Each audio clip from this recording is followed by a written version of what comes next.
Good morning, children. From today onwards, we will start revision in computers, and I have chosen chapter 4 today because on Friday I gave you a test regarding this chapter, and many students have given me the test. While checking your test, children, I've come to know, I've realized that you're not able to answer the question and answers properly, even attempt your question paper properly. So what I need and how to answer your question paper, I will tell you. Fine. But first, let's revise this chapter. What all is there? Let's revise that, and then I'll come back to the test paper and tell you how to do that, so that in your half yearly you are able to answer your questions properly, and how much marks it is regarding that also you should able to answer according to the given marks. Fine. Now regarding this chapter, children, the name of the chapter is Introduction to DBMS, and we know what's the full form of DBMS: database management system, right? Now the thing is, computer system works on data by processing it in different ways, and it stores the data in the computer in different formats, children, like text, numbers, images, audios and videos. So these are the formats that it saves all the data that is inside the computer. Fine.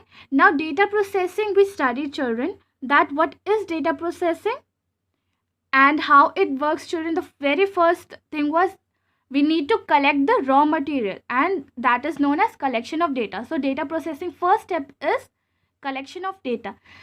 See, children, I gave you this question also, and if you remember, this was of 4 marks. So many children have just written this names of processing, okay, involved, like collection of data, organization of data, manipulation of data, information of management.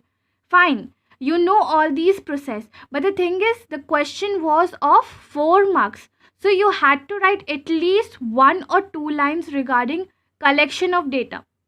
Whatever you know, I'm not telling you just to note down all these things.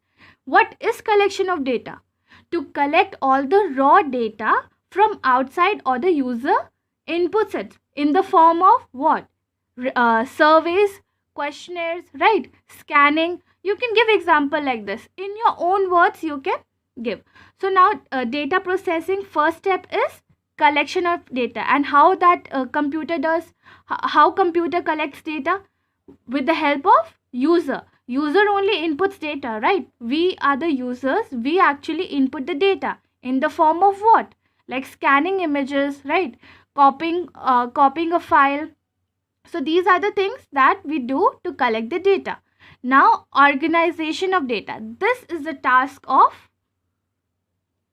computer, but user tells the computer how to organize it in the form of files or tables, right? So organization of data is involved. Then third is, when all this data has been organized, we need to manipulate this data. Like children, for example, priorly also I've given you this example, like a data would be the name of a person, right? Date of birth of that person, then class of that person, right? Which class that person studies in. So these are individually raw data. Now organization of data would be like how you want it to organize in a tabular form or in a file format, right? So you will organize that in tabular form, that is much better. Then manipulation of data is whatever the user wants, according to that only it is structured, okay, it is made. The raw data would be converted into a meaningful information, like so and so person name studies in this class, okay, and its date of birth is this. So in a, like, the information would be meaningful, okay. So that is manipulation of data. Then fourth is information management, like if a person wants that information to be retrieved, all this information like name of person, everything was collected, manipulated and stored somewhere, right? But now the thing is, we need that data, right? So what will happen, user can retrieve that data if it is in a organized manner, right? And even user can update it also. So it also involves updation of data to keep it to up to date. This is also given, right? I hope this is clear. Children, it was for 4 marks. You had to write, obviously you had to write all these 4 points with 1 or 2 lines, whatever you know about it. Okay, whatever you understand about it, you can write. So that is how you will score 4 marks for this question. Okay, either or you could have given an example also like this. Whatever example you could have come up with, you could have given that. So this example also you could have given. Okay, children? Children, next topic is database, and we know what it is, right? It is storehouse of data, right? So every data is being stored in database. So if you're using WhatsApp regularly, I can give you example of this also. If you go to your file manager, children, you will find WhatsApp folder. Fine. If you go inside that, there would be a database folder. Inside that, there would be further 3, well, there would be many folders, but you have to look for 3 folders: WhatsApp images, WhatsApp documents, and WhatsApp videos or audio files. These are the 3 folders that would be inside the WhatsApp folder. And whatever images, children, you have sent or you have received in WhatsApp, or whatever documents like PDF files, okay, or images you have sent, that would be saved in WhatsApp images. So what WhatsApp is doing, children, all the information that you are getting, you are receiving, or you are sending, it is keeping for you. That is why whenever you want to retrieve it, right, whenever you click on like your old photograph also, you can see, until and unless you have not deleted it, or the person who has given you has not deleted from the gallery. Fine. So then you can retrieve that data. So that is database, mean wherever the data is being stored. So that is why it is known as the storehouse of data. I hope this example is clear to you. You can check in your mobile also. You can check all the WhatsApp images, all the documents, video files, audio files you have given. You can check that. That is database. It is collecting and everything is related. So what is database? It is a storehouse of data. Second, it is a collection of related information. So every information that is inside the data, inside the database, is related to each other. It is not unrelated. Fine. And how it helps children? It is because it is in organized form and related form. So whenever a person or a user wants to retrieve that data, it can be retrieved easily. So that is why it is written here. See, related information in a logical manner for easy access and retrieval. So it is easier for you to find also and to retrieve also if it is in organized related formation. Okay. So database always keeps the information or the data in an organized way, and it is related information. That is why it is easier to access and retrieve. So one example was there, phone directory. We got to know all the information was related to each other. It was in it is in a tabular form. That is why it is easier to access, right? So let's move on to the next topic, that is components of data and database.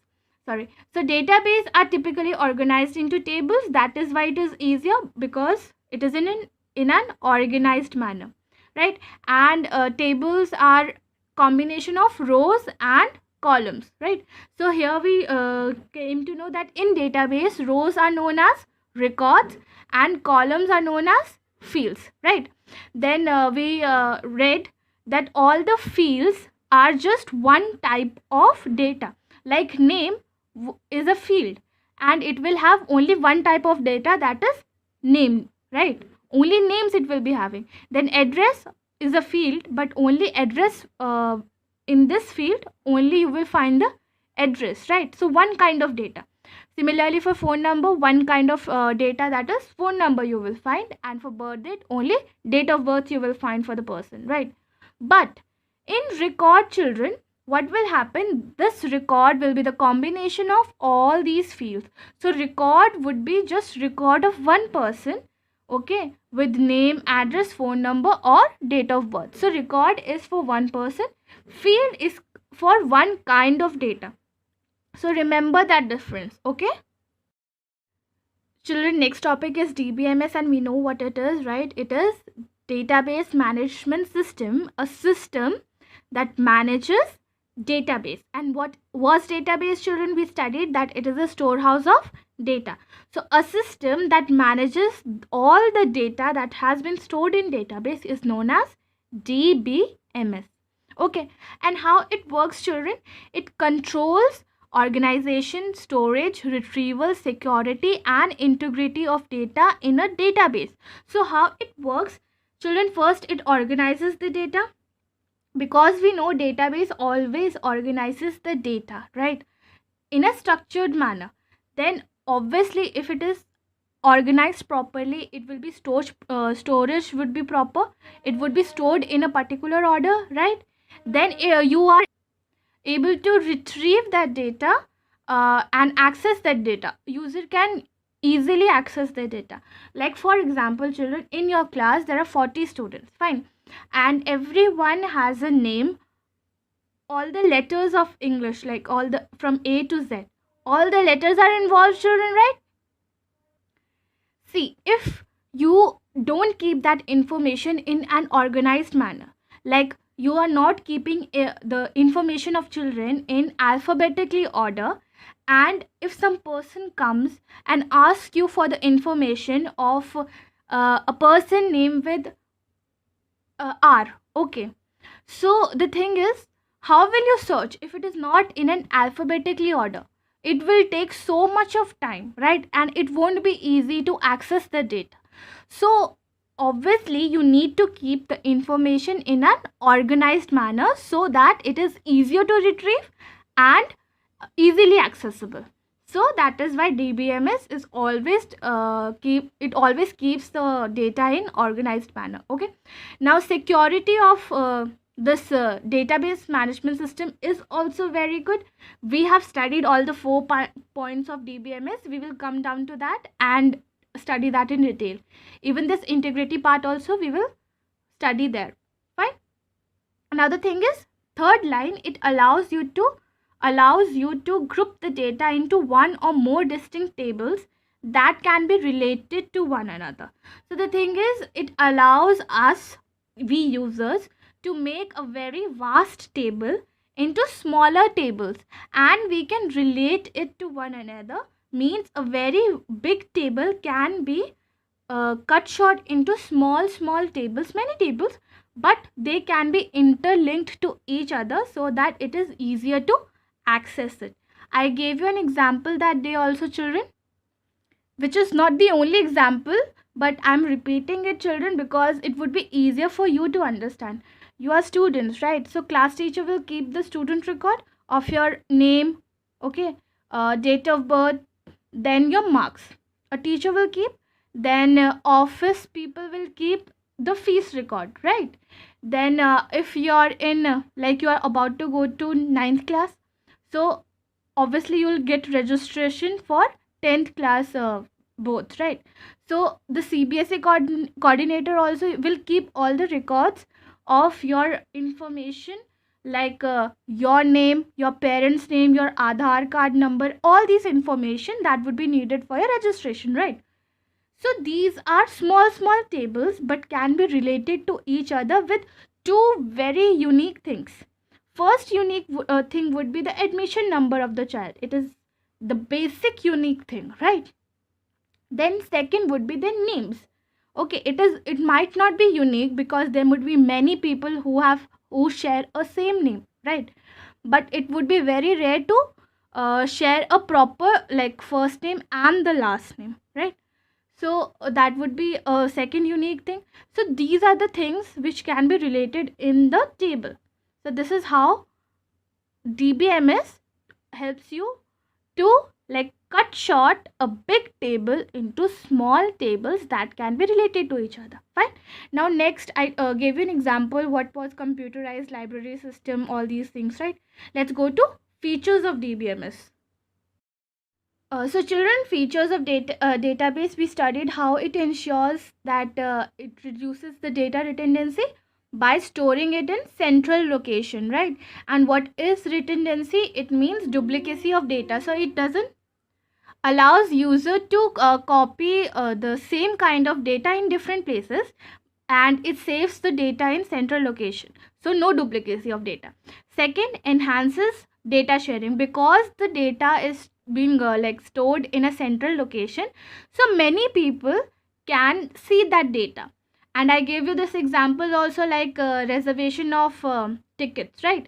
So we are like in India, there are so many states and people are living and they want to go from one place to another, right? So what happens in this, if you have seen IRTC, that is railway reservation app, right? So you can see the availability of seats when you are want to travel, that date also is available or not. So how this availability of seats can be shown? Because all the data is being stored in IRTC. Fine. So wherever you are like reserving your seats, if that seats has been taken, it won't be available for another person. So that is data sharing, right? Another person can't see that data if it is not available, but if it is available, then that data can be seen, and that is how it ensures that all the users view the same data, right? Now the third is data integrity, means the same kind of information wouldn't be there. That is how it ensures the redundancy, right? There won't be duplicacy of data.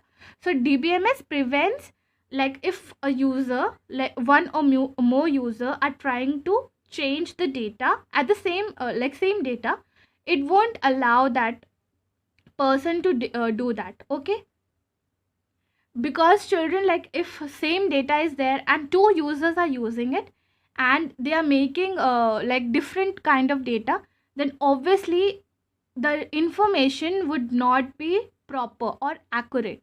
So that is why DBMS doesn't allow it. Fine. Now the fourth part is it is ensures data consistency. Children, right now we have studied like chapter 5 and we have studied all the data types, right? So how it ensures data consistency, children?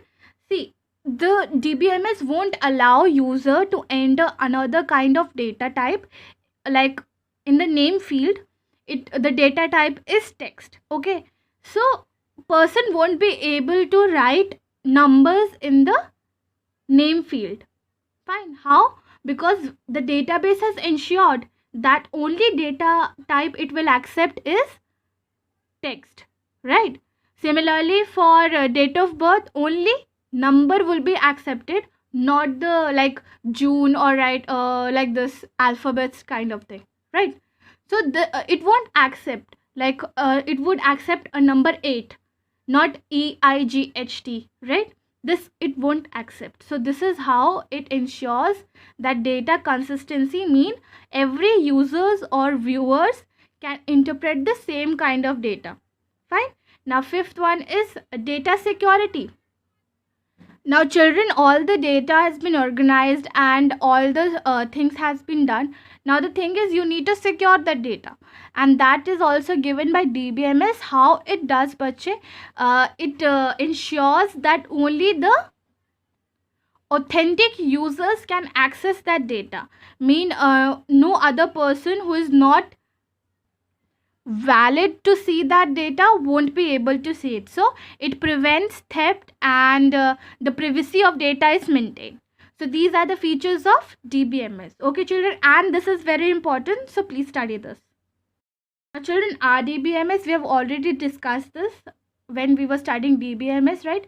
RDBMS is relational database management system. So it is also database management system, but relational, means it is related to. So all the data that has been collected and organized in a structured format, it can be related to one another. I just gave an example of that, right? It is a collection of multiple table told you, like teacher is keeping the record of the child and its marks, office is keeping the record of child and the fees, and CBSE coordinator is keeping the record of all the information regarding the like Aadhaar card and all the information, right, of the child. So all these are small parts of the same table. So collection of multiple table, and these can be linked with the indexes, and those indexes would be the admission number, right, and the student name that we have done in chapter 5. So this is RDBMS, right? And very popular RDBMS are Oracle, Microsoft Office Access, SQL Server. These are the important RDMS, right? And children, don't forget this part.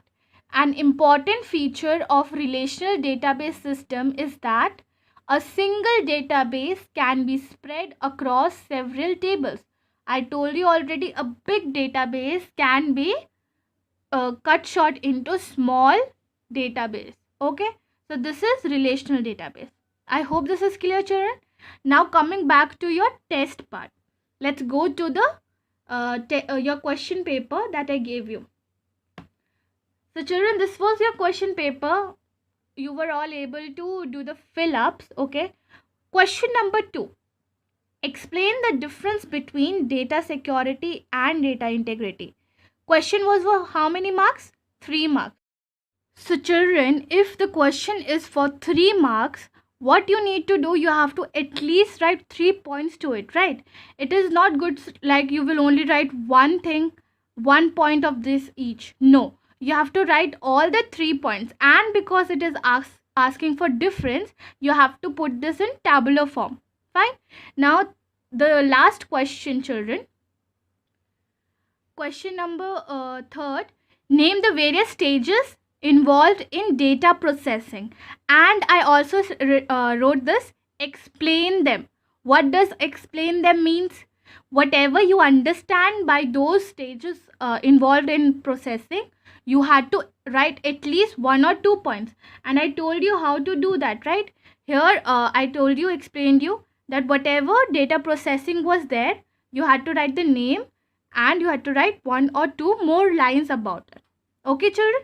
So please consider the marks also. According to the marks, answer your question and answers. Then only you will it will fetch you marks. Otherwise, I won't be able to give you marks. Fine.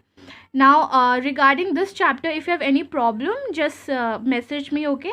And from the next class, I will start with chapter 1, a revision, okay? And if you want anything else to be discussed, children, just let me know. Fine. So children, this was all for today. Thank you and have a great day ahead.